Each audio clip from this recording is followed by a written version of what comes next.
So let's talk about food safety. As I said earlier, you are all food handlers, every single one of you. So the wellness of your produce is really important. How many of you now have food safety plans? How many of you are really excited about writing one? All right. How many of you, even though you're not excited, think, it's probably a good idea. Maybe I should consider it. There we got a lot more lines. So, I'm going to talk about what tools are available to you to write a food safety plan. And I'm going to convince you to write one.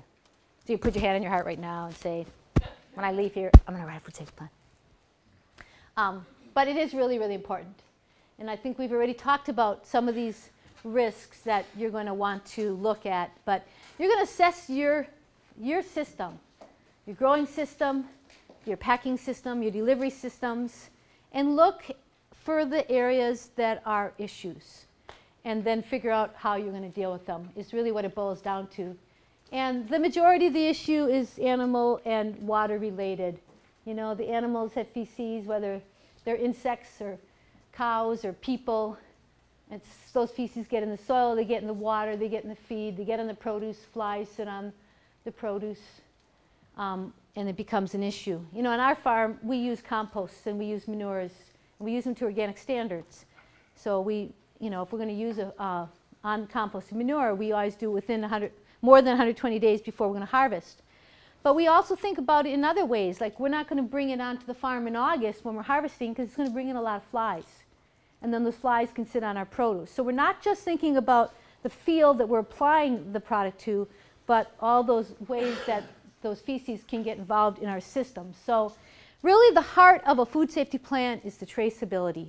That you've got to have a system in place to trace that product. If you ever had a recall, that you know, they know where the product came from, they could contact you, you can look at your records and know exactly what happened to that product in every step of the chain, how it was fertilized, how it was irrigated. We have had several cases now where farmers were accused of being the source of food safety, and when they came and looked at the farm and they had really good records, the farmer was able to show they were not the source and that the source was really elsewhere. So, you know, by having a food safety plan, you are going to, A, make sure your food, you know, you're going to minimize that risk, but B, you're also giving yourself protection. You're going to help yourself in the market. I know personally that grasshoppers here, if you say to them, I want to sell to you, I have a food safety plan, you're going to just jump right ahead in their little line of who they want to buy from. It's really important to a lot of buyers. And that doesn't mean necessarily that they have to be certified, but the fact that you've assessed your system and written a food safety plan and created a processing system in compliance with some of these food safety concerns is really important. So you look at it through these various, you know, steps of everything you're doing, whether it's how you handle your manure or how you train your workers to have sanitation or what you do when you're packing. That's all super important. So I gave you a handout that comes from the GAP materials. This is the cover of it. It's a grower's self-assessment. I gave you 3 of them. One says post-harvest handling of produce. One says harvest and field sanitation, and the other one says record keeping. And these are all from this manual from Cornell University of GAP materials. And it's a grower self-assessment. So it helps you look at your own operation and assess how you're doing, find where there's issues, and understand what you need to be considering. It's a really great tool. Whether you're going to get GAP certified, whether or not you're going to write a food safety plan, do an assessment and get a sense of what's going on your farm and see where you have areas of concern. And you can buy this book for $15 online, or you can download it for free. You can download the whole PDF, which is actually kind of fine because I want to write on it anyways. So what I want to do with you today, when you have this, when you go through this self-assessment, what you're doing is you're evaluating what you currently have in place. So this isn't about what you're going to do. First you have to figure out what you are doing so that you see where the issues are.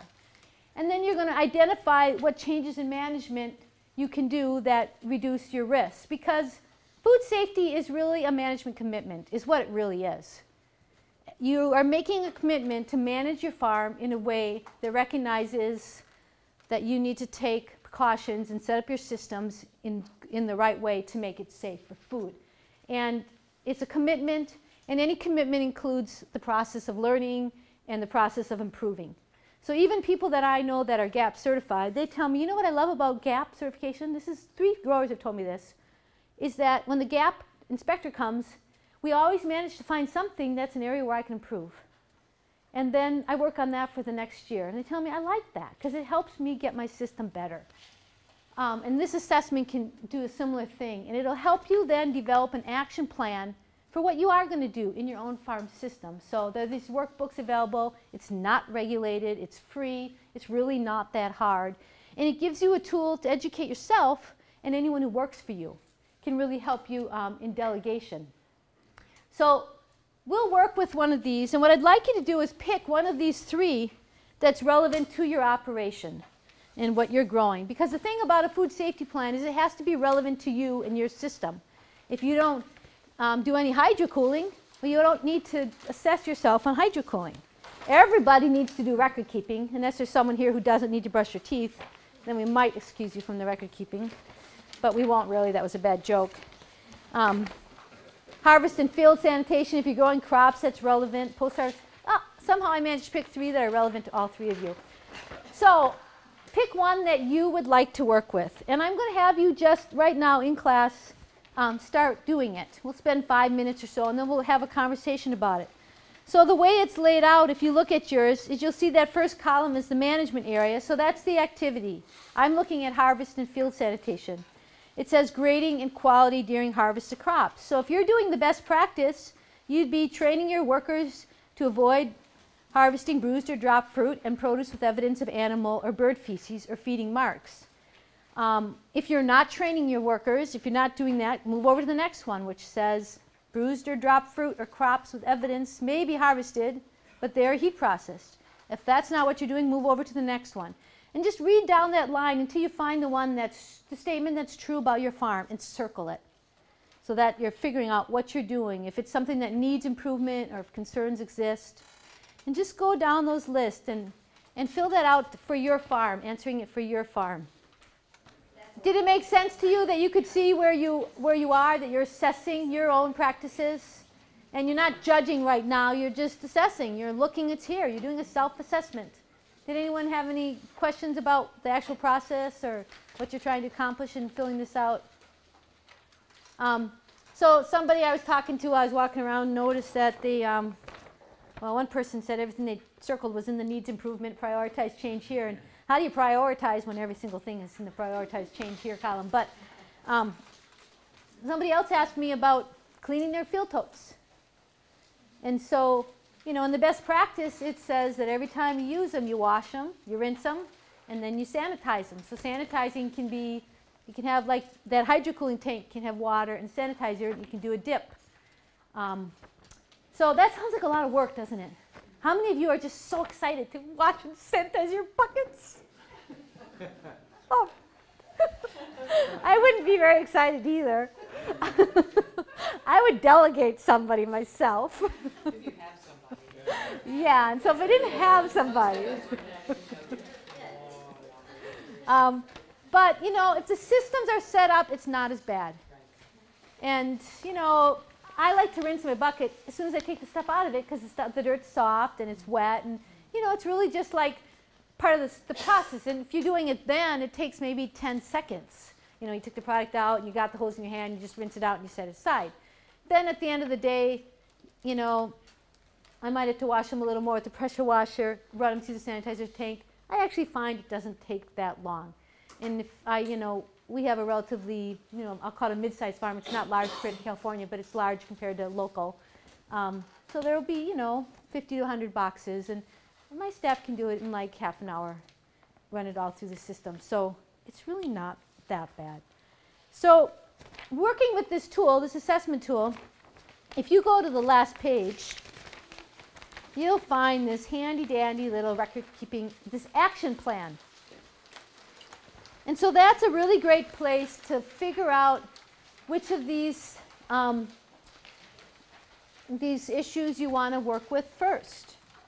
And you write in the action for improvement column what you are going to do. So if right now you're not washing your boxes at all, and you decide, boy, I'm going to wash them once a week and sanitize them once a week. Whatever it is you decide you're going to do, don't put something in there you're not going to do. Be honest. And remember, this is not regulated. This is for yourself. It doesn't get regulated unless you call in the GAP guy and ask to get a certification, okay? This is about you and your farm and how you're going to improve your systems. It's totally for you, and no one's going to look at it unless you ask them to. So be honest there. You know, when you assessed, you saw where the areas were where this GAP program is recommending that you make improvements. And decide what you are going to do and put it in that action for improvement. And then like any action plan, if you don't say who's going to do it and when it's going to get done, it's probably not going to get done. So fill those out and make it, you know, be realistic. Put your husband, if you're a woman, on the person responsible for a lot of these, of course. But I'm joking. But put a realistic target date down so that it does happen. And come back to this document and check. And there's a great little column on the left side of Action for Improvement that says prioritize change here. And that's a really important column because there might be more things that you've checked than you realistically can do in 1 year. And so this is really about improvement. And I think we gave you a handout that looks like this. This is from Michigan.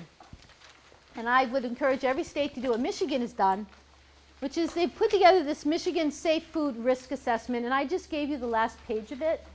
So it's an assessment very similar to the GAP material that I did give you.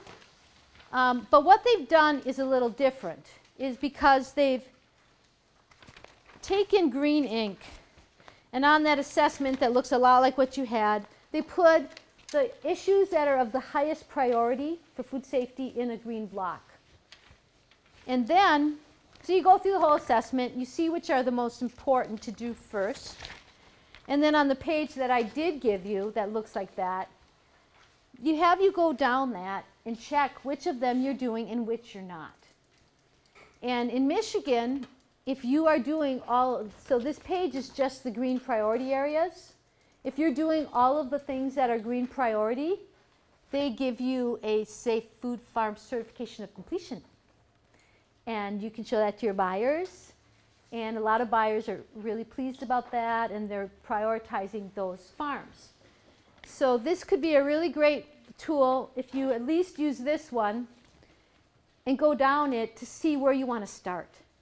And fill out your assessment here and get a sense of which of these are most crucial. You can get this full document online. The handout I gave you has the website on the bottom to download this full document. And I've been encouraging Grasshoppers to do something like this for their organization, because this could be an independent, it doesn't have to be state approved. They could have, our growers all have potable water, our growers all have a sick worker policy, etc. They could choose the ones that they're going to focus. And you can choose to do it, what you're going to do first. And this is a great place to help you think about what you're going to do first. So I'm going to ask that every single one of you actually fills this one out. Is that a fair thing to ask for you to do? I won't put any pressure on what you do with it after you put it out, but you know what I want you to do with it, right? I've used it to prioritize and bring those practices in. So let's talk about a food safety plan, because a food safety plan is really it's just an operating document. It's a plan for how you plan to do something. How many of you are certified organic? So you have operating system plans where you've written out how you're going to manage your farm. Do you find that to be a valuable tool? What does it help you with? Did it help you ahead of time think about how you're going to manage certain things? That's what I found it really helped. When the question said, how do you manage your fertility? I realized, oh, I have to know that before I plant, how I'm going to manage it. So it forced me to write it down. It also helped me in that lawsuit with the Koch brothers, because it was a inspected, certified, federally registered document. So it was credible in a court of law. So what I said I did in my operating plan I could show that to the court and say, this isn't hearsay, this is what I do. If you have a food system plan and it's been inspected and you have a problem and you can show that, I've had an inspection, this is certified, this is what I do. That's not hearsay. That's not just saying, oh, well, I wash my buckets when they're dirty. That's like, I really do wash my buckets and I really am being careful. So that's going to really help you if you have any kind of problem. So a food safety plan is simply that. It's an operating system that you've written down beforehand. And it's not that hard. I bet every one of you could do it in less than a day. There's tools available to help you online. There's templates. There's a decision tree. I'm going to show you some of those tools. Not terribly onerous. It's not regulated. This is not certification. This is writing your plan. And it's going to really help you. If you've got any employees, you just hand them your plan and you expect them to read it. And it's part of your training process. So writing a food safety plan, guess what? It's just a smart thing to do. It's a smart business practice to write a food safety plan. And as I said, it's not terribly onerous. And it doesn't have to be any more extensive than you choose it to be. You don't put anything in your plan that you don't actually do. So if I don't intend to sanitize my buckets, I don't say I did.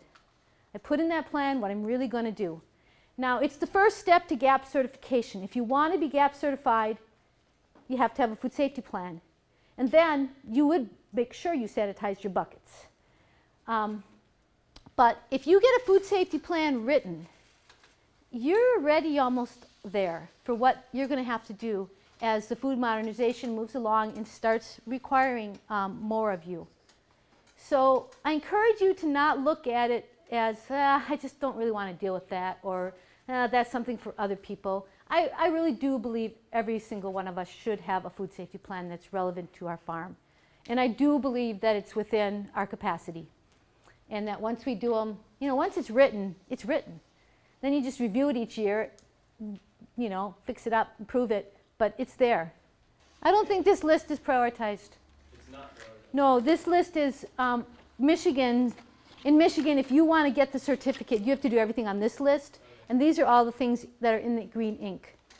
So there's more things on their assessment that you would improve to if you wanted to, but they're not required as part of their certification program. So this list is not prioritized. Everything on this list is priority. The traceability? But also the recall, because that's all that is part of the record keeping. The traceability, it's all hinged on the traceability. Traceability is super important because you have to be able to trace that product back. It's all about, if there is a problem, being able to trace it back. Traceability is hugely important, and it's not actually that hard. It's just putting a label on your product and making sure that information's there, and then that you've used the same information. Like if you put the field number, that it matches to your records. So it's not terribly onerous, yeah. And then you're kind of... Right, so would you want to hide the fact that you didn't wash your buckets? If somebody's dying, you would want to step forward and say, I didn't wash my buckets that day. I would. Yeah. If somebody's really sick and it traced back to my food, I would want to go right to my records and find out, oh my gosh, my son got married that day and I never got around to washing the buckets. And I'd raise my hand right up and I'd say, I didn't wash my buckets that day. Let's look at what could have happened there. You want to know this stuff. You don't want it to, you want it to be transparent. Yeah. And so that's part of your record keeping. I'll show you some of the records that will go with washing the buckets. But yes, that is super important. It's probably on this list of prioritizing, is cleaning your equipment, I guess. I don't have the list memorized. But I'm going to guess that's on there. So for writing that food safety plan, this is one of the tools that's available to you. It's from familyfarm.org. And it's set up online as a decision-making tree. So it asks the question, do you have a written food safety plan? You write yes, you write no. Well, how could you? That's a sort of silly question since it's teaching you how to write the food safety plan, which is why I put it up there. I thought the first question was a little silly. They get better as they go along. But it'll take you through all these questions through every one of these areas of your farm production. And if they're irrelevant to you, you just skip them or you click no. And after you go through the whole decision tree, it'll provide you with the written plan. It'll give you an opportunity to write in policies. I was actually going to give you more pages, and I figured out how to make a PDF of the